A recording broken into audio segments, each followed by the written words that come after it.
Septembre 2018. Mon agence reçoit un challenge. L'objectif ? Sur 3 mois, faire signer le maximum de clients en carte à débit différé. Nouveaux clients, clients existants, peu importe. Ce qui comptait, c'était le pourcentage. La récompense si on gagnait ? 8 jours à Sharm el-Sheikh, all inclusive, avec un proche de son choix. Et on a gagné. Et pendant ces 3 mois, pour garder notre pourcentage à 100%, on a refusé d'ouvrir un compte à une cliente. Une dame âgée qui voulait mordicus une carte à débit immédiat. On lui a dit que c'était pas possible. On l'a envoyé ouvrir un compte à la poste. Et on est parti en Égypte. Si une grande banque française paye 8 jours en Égypte pour 2 personnes, c'est qu'elle y trouve son compte. Et ça largement. Aujourd'hui, je vais t'expliquer pourquoi. Mais d'abord, les bases. Débit immédiat, débit différé. C'est quoi la différence exactement ? Avec une carte à débit immédiat, tu payes un restaurant le vendredi soir, l'argent quitte ton compte sous 24 à 72 heures. C'est sorti, tu le vois sur ton appli, tu sais exactement où tu en es. Avec une carte à débit différé, tu payes au restaurant le vendredi soir, l'argent ne bouge pas. Il attend. Avec toutes les autres dépenses du mois. Et le 5 du mois suivant, ou le 15, selon les établissements, tout tombe d'un coup. Absolument tout. Le restaurant du vendredi, les courses du samedi, l'habillement pour les gosses, l'abonnement Netflix, le plein d'essence. Tout en même temps. Tu vois le piège ? La carte différée, c'est une avance, pas une économie. Ton argent ne pousse pas pendant qu'il attend, il dort. Et toi, tu continues à le dépenser, parce que tu vois encore du vert sur ton compte. J'ai connu un cadre, 3500 € par mois, budget maîtrisé, pas de découvert depuis 10 ans. Il avait parfois des trous de trésorerie pour acheter son matos de pêche de compétition. Vraiment du matos cher, mais vraiment compète. Du coup, débit différé, avance de trésorerie, ici. C'est super pour lui. 3 mois plus tard, il me rappelle, il comprend pas pourquoi son compte est dans le rouge. Et il avait oublié le paiement pour les vacances de février qu'il avait avancé avec sa carte. Après, ce que ça change pour la banque. Ici, pas de bullshit, on attaque le gros du morceau vraiment. Pourquoi ta banque préfère que tu aies une carte à débit différé ? Première raison, le float. Le float, c'est l'argent qui dort entre le moment où tu dépenses et le moment où ça sort de ton compte. Pendant ces 15, 20, 30 jours, cet argent est toujours dans les caisses de la banque, multiplié par des millions de clients, multiplié par des centaines de dépenses par mois. C'est des milliards qui dorment. Et l'argent qui dort, ça se place. Et ça rapporte. Toi, tu vois rien, mais eux, ils voient tout. Deuxième raison, les commissions. À chaque fois que tu payes avec ta carte, n'importe quelle carte, j'entends, le commerçant verse une commission à ta banque. Quelques centimes par transaction. Mais la carte à débit différé rapporte plus par transaction que la carte à débit immédiat. Et avec la carte différée, les gens dépensent plus.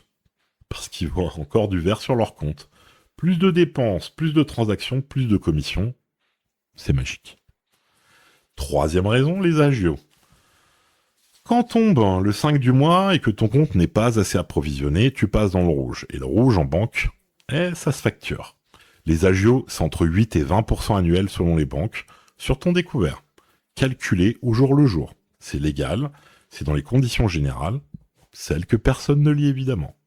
Et quatrième raison, le crédit.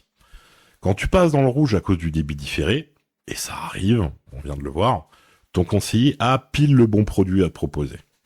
Une réserve d'argent, un crédit revolving, un crédit conso. C'est pas du hasard, c'est dans ses objectifs. Et la carte différée crée le problème, le crédit vend la solution. Et les deux sont dans le tableau des ventes du même conseiller. C'est des génies. C'est pas de la magie, c'est des génies, juste. Et toi, tu sors de ton agence sans le savoir. Plus maintenant. Bon, et le débit immédiat, c'est fait pour qui ? En fait, pour tout le monde. Voilà, c'est dit, c'est vraiment pour tout le monde. Sérieusement, le débit immédiat, c'est la carte par défaut que tout le monde devrait avoir. Pas parce que c'est moins bien, parce que c'est simple. Et le simple, en banque, c'est souvent ce qui te protège le mieux. Tu dépenses, ça sort. Tu vois ton solde réel à tout moment, pas de mauvaise surprise, le 0,5 du mois suivant. Les profils qui sont absolument besoin du débit immédiat, ce sont les gens qui gèrent leur budget à la semaine Et il y en a beaucoup. C'est pas une honte, hein, c'est une réalité. Les gens qui ont des rentrées d'argent irrégulières, les freelances, les artisans, les commerciaux à la commission, ton solde fluctue constamment, le débit différé va te tuer. Les gens aussi qui ont du mal à visualiser leurs dépenses. Si t'es pas du genre à tenir un tableau Excel de tes achats, et soyons honnêtes, c'est la majorité, moi le premier, le débit immédiat, c'est ton meilleur ami. Et les jeunes qui ouvrent leur premier compte, avant même de savoir comment ils gèrent leur argent, débit immédiat, toujours, toujours, toujours. Le seul vrai inconvénient du débit immédiat, c'est qu'un paiement peut prendre entre 24 et 72 heures à apparaître selon le commerçant. Certaines locations de voitures aussi ou d'hôtels bloquent une provision sur ton compte. Souvent, pour une location de voiture, par exemple, c'est 500 € de bloqué. Voilà, c'est tout. C'est vraiment littéralement tout, il n'y a rien d'autre comme problème. Le débit différé, honnêtement, c'est pas le diable. Il y a des profils pour qui ça a vraiment du sens. Et la franchise te dira pas le contraire. Mais c'est une carte pour des gens précis. Très précis. Premier profil, celui qui gère son budget à la virgule près. Ma belle-mère. Tu sais exactement ce que tu dépenses, tu tiens un budget, tu regardes ton compte tous les jours, tu as une épargne de précaution. Pour toi, le débit différé, c'est une avance de trésorerie gratuite. Ton argent reste placé quelques semaines de plus sur ton livret, tu touches les intérêts et le 5 du mois, tu provisionnes. Enfin, le 4. C'est malin, c'est rare, mais ça existe. Le deuxième profil, c'est les gros achats ponctuels. T'as un achat important à faire en début de mois, tu sais que ton salaire tombe le 28, avec le différé, tu gères le décalage sans stress. C'est un usage ponctuel, c'est pas une façon de vivre. La nuance est là et elle est importante. Le troisième profil, le professionnel avec des notes de frais. Tu avances des frais pour ton boulot, tu te fais rembourser en fin de mois, parfois même avec 2 mois de retard, ça arrive. Le différé te permet de ne jamais être à découvert en attendant. Là encore, c'est un usage spécifique et c'est une situation maîtrisée.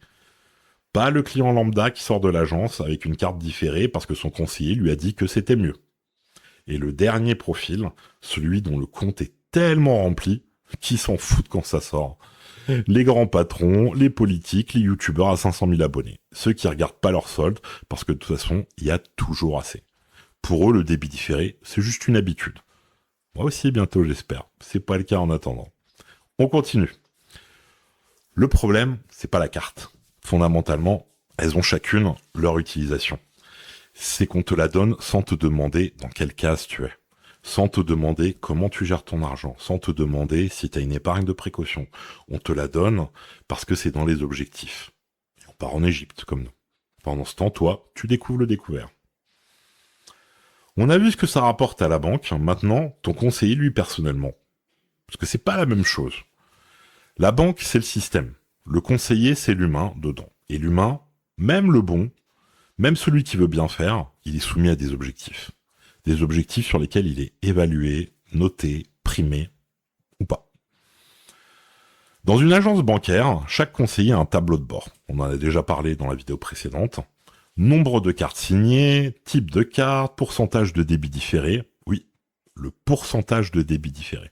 C'est mesuré, c'est suivi et c'est discuté en réunion d'équipe.